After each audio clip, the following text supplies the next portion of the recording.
Good morning guys, ito yung mga huli kong tanim guys. Malago na rin. Ano na yan, isang buwan may 3 linggo. At namumunga na rin yan mga idol. Ang mga gulay pala, pag naglagpas na isang buwan, namumunga na talaga. Ito yung mga huling tanimin ko.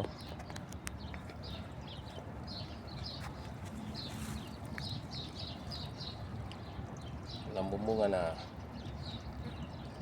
Ayan guys, oh. Ayan. Ano to, isang buwan may 3 linggo. At ayan.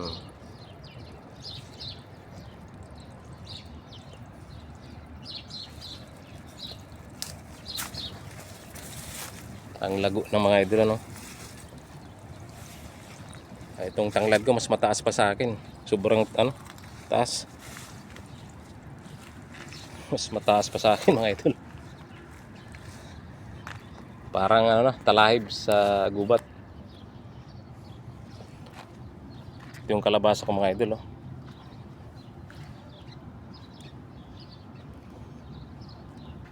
Umpisa na rin yan mamunga. Kaso yung una niyang bunga, ayan guys, oh. Parang may kumagat din.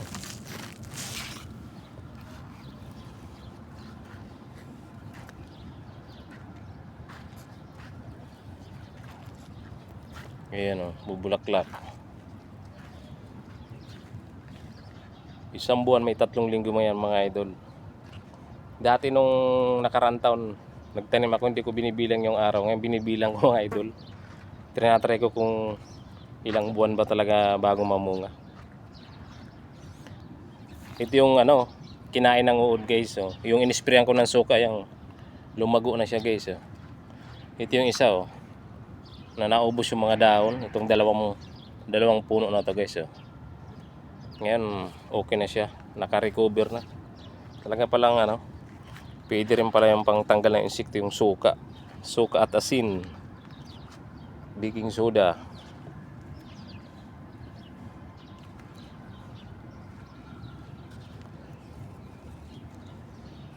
Ayan, oh. Dati dito puro lupa lang yan, oh. Green na mga idol. Napalitan na. Ayan mga idol, magbabawas ako ng dahon sa sa okra. Bawasan natin ng dahon para daw mas marami ang bunga. Lalo itong mga matataba na puno guys, ang lalaki ng dahon, kaya tatanggalan ko ng dahon itong mga idol.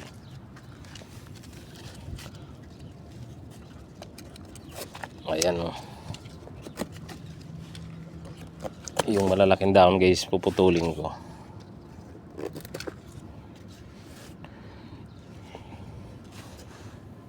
Daming sanga, oh.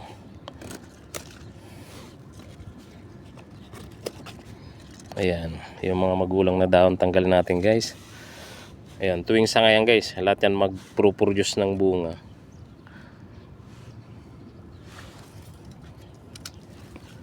Ito maganda pag nagsasanga kasi maraming bungang lalabas. Mayroon kasing okra hindi man nagsasanga, tuloy-tuloy lang tumaas. Ayan guys, oh. Gayahin na naman natin yung napanood natin na nagbabawas ng dahon sa mga farmers talaga guys.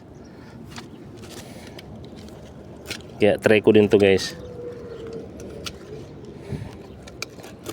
Para daw yung sustansya mapunta sa bunga, hindi sa dahon. Yun ang sabi nila. Katulad ito, ang lalaki na dahon, oh. Ayan guys, oh.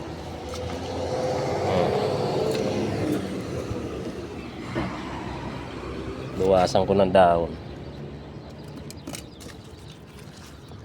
Sobrang laki ng dahon to, ang taba, oh. Ayan mga idol, binawasan natin ng dahon.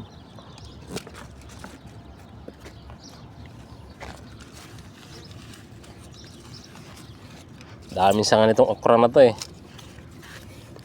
1, 2, 3, 4, 5, 6 ang sanga niya guys, oh. Kunyari lahat yan mamunga, araw-araw makakakuha ka ng 6 na pirasong bunga dyan. Ay hindi pala araw-araw, mga siguro 3 araw ba, o isang linggo. Ganun siguro mga idol. Kasi tagi-isa yan. Kaya binabawasan natin guys ng dahon guys.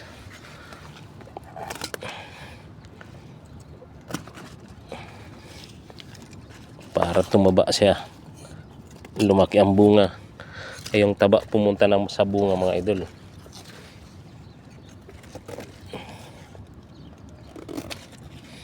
Ayan, dami natin nabawas na dahon mga idol. Yun nga lang, pag tinanggal nga yung dahon, kitang kita na yung mga bunga. Maakit na yung mga mga kasusyo natin. Ayan guys, binawasan natin guys ng dahon guys. Pag binawasan ng dahon, hindi na nakatago yung bunga mga idol.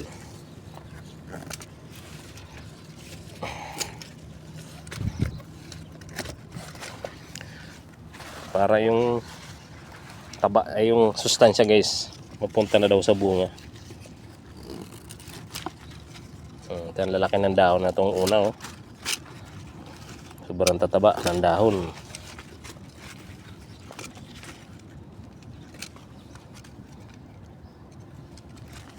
Yan guys oh.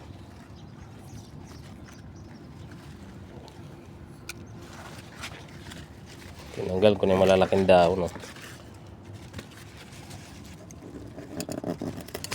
Malayo pa yung mga kasusyo ko dito, kita na yung bunga. Magtatakam ng mga idol.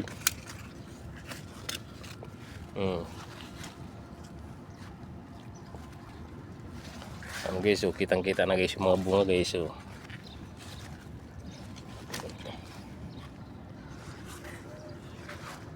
Bawasan natin ang dahon. Ang tataba ng dahon ang lalago.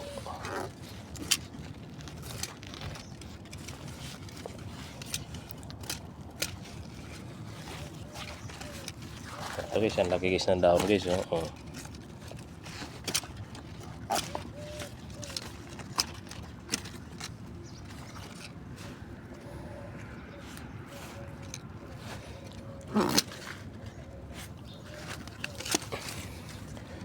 Pero mga sinauna, yung mga matatanda, ayaw na tatanggalan ng dahon eh. Sasabihin tatamlay daw eh. Ay mga bagong henerasyon, ang daming kung ano-ano ang binabawas para gumanda daw ang ani. Ayan guys. Bawas dahon tayo.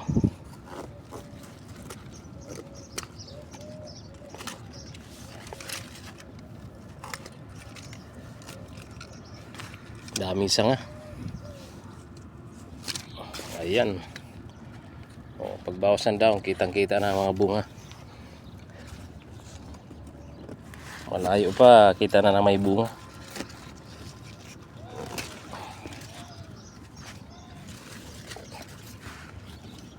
Ayan, dami ko lang nabawas na dahon.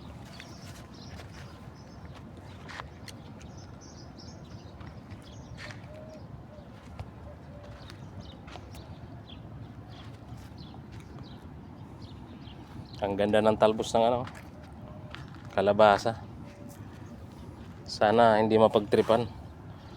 Makabunga muna bago nila kuha ng talbos.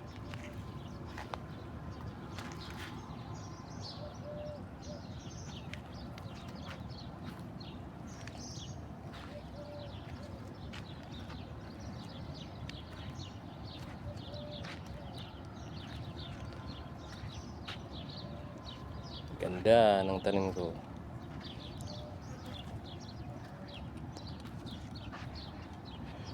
Ay yung tanim ng kasama ko guys, pakita ko ulit sa inyo guys, oh, grabe ng kapal ng kapal ng baging.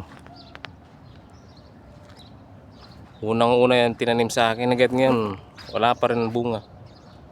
Pero namumulaklak na din. Upo yan mga idol, upo. Kaya namumulaklak na din siya pero wala pa rin bunga. Upo sa kabataw. Ayan oh. Grabe na yung bagay niya, wala pa rin bunga.